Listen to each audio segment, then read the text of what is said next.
Subscribe करें step ahead learning channel को ताकि आपको आपकी स्टडी में आने वाली प्रॉब्लम्स के सॉल्यूशन हमेशा मिलते रहें। घंटी दबाना मत भूलिए। Hello and welcome to our channel step ahead learning. आज का हमारा टॉपिक है joint venture records maintain by one of the co-ventures. ठीक है, ये हमारा सेकंड मेथड का फर्स्ट पार्ट है। देखो, मैंने अपनी जो पुरानी वीडियोस बनाई हैं उसमें मैंने सबसे पहले फर्स्ट वीडियो में मैंने आपको बताया था कि जॉइंट वेंचर में कितने मेथड्स हैं।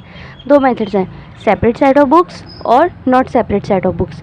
सेपरेट सेट ऑफ बुक्स में जितने भी सब पार्ट्स सब पॉइंट्स मतलब कि जितने भी मेथड्स आ सकते थे, 3 तरह की वीडियोस मैंने उसमें डाल दी हैं सेपरेट सेट ऑफ बुक्स से रिलेटेड। ठीक है, बट अब मैंने नेक्स्ट मेथड स्टार्ट किया है not separate set of books. अब not separate set of books के अंदर 3 मेथड्स हैं। मैंने आज की वीडियो में फर्स्ट मेथड डिस्कस करना है। ठीक है, not joint ventures records maintain by one of the co-venture. Okay, clear. चलो अब हम अपना स्टेटमेंट स्टार्ट करते हैं। ठीक है, हमें स्टेटमेंट में कहा गया है A and B enter into joint venture agreement to share the profit and loss in the ratio of 2:1। Profit sharing ratio कितनी है? 2:1। ठीक है, during transaction goods costing 5,000 became damage and a sum of 3,000 were recover from the insurance company. Transaction के time मतलब जब goods translate हो रही थी तब 5,000 के गुड्स जो थे वो डैमेज हो गए, बट इंश्योरेंस कंपनी ने हमें कितना पे आउट कर दिया? 3,000 का। ठीक है, be reported that 90% of the remaining goods were sold at a profit of 30% of their original cost. मतलब बी ने कहा कि मैंने 90% गुड्स सोल्ड कर रही हैं ओरिजिनल कॉस्ट पे 30% ज़्यादा। मतलब मान लो अगर हमारी और एक पेन हम बेचते हैं 10 का, बट उसने कितने का बेचा? उसने 30% ज़्यादा अबव द कॉस्ट, मतलब कि उसने 40% का बेचा 1 पेन। ठीक है, towards the end of the venture a fire occurred and as a result the balance stock lying unsold with B damage. मतलब जो बी के पास जो 10% के गुड्स रह गए थे वो लॉस बाय फायर हो गए। ठीक है, the goods were not insured. जो गुड्स डैमेज होगी फायर के द्वारा वो इंश्योर्ड नहीं थी। And B agreed to compensate A by paying in cash. A ने कंपनसेट किया कि मैं आपको कैश में दे दूंगा 80% cash, 80% of the aggregate of the original cost. ठीक है, वो ओरिजिनल कॉस्ट पे देगा। वो बेच 30% अबव पे रहा था जब उसने, बट जब उसने देना है पे आउट करना तो वो ओरिजिनल कॉस्ट पे आउट करेगा 10 रुपीज़ में। ठीक है ना, तो 80% वो कैश में देगा end of such goods plus proportionate expensive incurred by. और वो कह रहा है मैं कुछ एक्सपेंसेस भी आपको पे आउट कर दूंगा, प्रोपोर्शनेट एक्सपेंसेस जितने कि ए ने खर्चा किया था जब उसने ट्रांजिशन के टाइम किया था।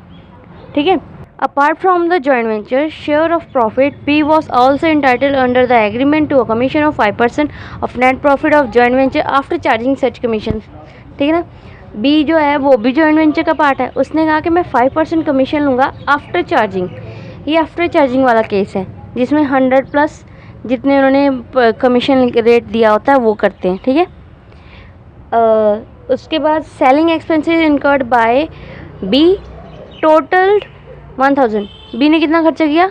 1,000 का। ठीक है, B had earlier reminded an advance of 10,000। B को 10,000 एडवांस में दे दिया गया था ए के द्वारा। B duly paid the balance due to by B draft. जो भी बैलेंस बचेगा वो बी ए को पे कर देगा बाय ड्राफ्ट। ठीक है, अब हमने कौन से अकाउंट्स बनाने हैं? 2 अकाउंट्स बनाने हैं, जॉइंट वेंचर अकाउंट और बीज अकाउंट। ठीक है, पहले हम बनाएंगे जॉइंट वेंचर अकाउंट। ठीक है, to purchase cost of goods supplied. Supplied है ना, तो क्या कहते हैं, ए ने अपनी तरफ से किया है to purchase cost of goods supplied, purchase किया है। ठीक है ना, तो joint venture account debit to purchase account entry आई। परचेज कितने की है? 60,000 की, तो हमने 60,000 की एंट्री डाल दी। फिर ए ने एक्सपेंस किए थे 2,000 के। ठीक है ना, एक्सपेंस भी हमारे डेबिट साइड में आएंगे। ओके, एक्सपेंस की भी हम एंट्री होती है joint venture account debit to personal account of the co-venture. ठीक है, उसको पर्सनल अकाउंट में जाएगा। और फिर बी ने भी एक्सपेंस किए, बी ने भी एक्सपेंस की same entry, expense joint venture account debit to personal account. अब जो ए है वो अपना नाम क्यों नहीं लिख रहा? वो इसलिए नहीं लिख रहा क्योंकि जब जो कोई को-वेंचर जो अकाउंट दूसरों का बना रहा था वो अपना अकाउंट की ट्रांजैक्शन अपने नेम से नहीं डालता। ओके, ये रूल है। बाय कैश या बाय बैंक डालेगा, बट अपना नेम नहीं लिखेगा, ठीक है। अब हम बाय इस क्रेडिट साइड आ जाते हैं, by bank. Insurance claim, insurance मिला था जो हमने 5000 की गुड्स जो डैमेज हो गई थी, उसके बदले हमें कंपनी, इंश्योरेंस कंपनी ने हमें 3000 पे किए थे, वो क्रेडिट साइड पे आ जाएगा, ठीक है, ठीक है। अब बाय बी, सेल्स का पॉइंट देखो, सेल्स का पॉइंट हम डिस्कस कर लेते हैं। सेल का पॉइंट देखते हैं। कॉस्ट ऑफ गुड्स सेंड, हमने कितनी कॉस्ट सेंड की थी, 60,000 की, ठीक है। Less cost of goods damage, हमारी 5000 की गुड्स स्टार्टिंग में ट्रांसपोर्ट के टाइम पे ही डैमेज होगी, तो माइनस कर दिया, तो हमारे पास कितने बचे, 55,000 के गुड्स बच गए, ठीक है। अब cost of goods remaining unsold, हमने 55,000 के गुड्स जो बच गए थे उसमें से भी अनसोल्ड बचे हैं, अभी बी ने सारे सोल्ड नहीं किए, 90% किए, 10% जो अनसोल्ड हैं। 55,000 का 10% निकालें तो 5500 होता है ना, ठीक है। तो मतलब कि कितने टोटल गुड्स सोल्ड हुए, 49,500 के, ठीक है। अब इसमें 49,500 जो गुड्स थे वो 30% अबव द कॉस्ट बेचे हैं, ठीक है। तो इसका 30% निकाल लेंगे तो हमारा आता है 14,850, ठीक है। तो 49,500 प्लस 14,850 को प्लस कर लें तो हमारा आता है 64,350, ओके, क्लियर, सेल वाला पॉइंट। अब by B agreed value for damage goods, B ने जो एग्री किया था ना कि मैं जो आपको भी जो भी डैमेज हुआ उसके बदले में मैं आपको कितना अमाउंट दूंगा, वो देख लेते हैं हम। देखो कॉस्ट ऑफ गुड्स, उसके पास कितनी गुड्स रह गई थी रिमेनिंग, 5500, अभी हमने निकाला ना कि उसने अनसोल्ड कितनी रखी हैं, 5500, ठीक है। ऐड करेंगे उसमें प्रोपोर्शनल एक्सपेंस, प्रोपोर्शनल एक्सपेंस कैसे निकालेंगे, देखो 2000 के एक्सपेंस कितने किए थे ए ने, ठीक है, 2000 के एक्सपेंस किए थे, पर बी के पास तो कितने गुड्स हैं, 5500, वो उसके अकॉर्डिंग ये उसको एक्सपेंसेस पे आउट करेंगे ना। 5500 गुड्स हैं, पर उसने जो क्या कहते हैं टोटल गुड्स कितनी दी थी, 60,000, तो 2000 इंटू 5500 डिवाइडेड बाय 60,000, इससे हमारी क्या निकल आएगी, एक्सपेंस, प्रोपोर्शनल एक्सपेंस जो पे आउट करेगा बी, क्योंकि वो 2000 का 2000 तो पे नहीं करने वाला, ठीक है ना। तो ये प्रोपोर्शनल अमाउंट निकाल के कितना आता है हमारा, 183, ये उसकी एक्सपेंस है प्रोपोर्शनल जो बी पे करेगा ए को। अब इसने क्या क्या कहते हैं, एक तो उसने इन दोनों को प्लस करके हमारे पास कितना आ जाता है, 5683, ठीक है।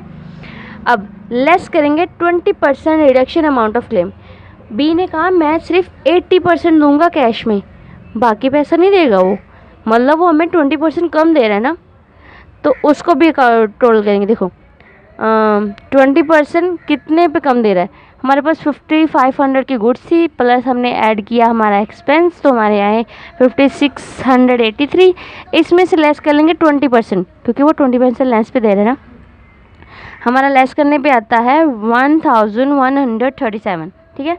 तो मतलब कि टोटल अमाउंट कितनी क्लेम कर रहा है वो, मतलब कितना देगा वो, 4546, ओके, क्लियर। तो ये हम अपनी इस क्रेडिट साइड पे डाल देंगे 4546, ठीक है।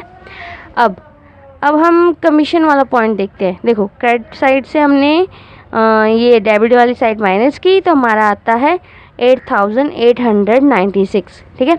अब इस बी ने कहा था कि मैं कमीशन लूँगा आफ्टर चार्जिंग पे, बिफोर चार्जिंग नहीं, मतलब कि जो नेट प्रॉफिट होगा उसमें वो आफ्टर चार्जिंग करके कमीशन फिर लेगा। देखो हम कैसे करेंगे, 5% की कमीशन लेना ना, 5 divided by 100 plus 5, after charging के केस में 100 प्लस जितनी कमीशन होती है उसको प्लस आउट करके लिखते हैं, ठीक है।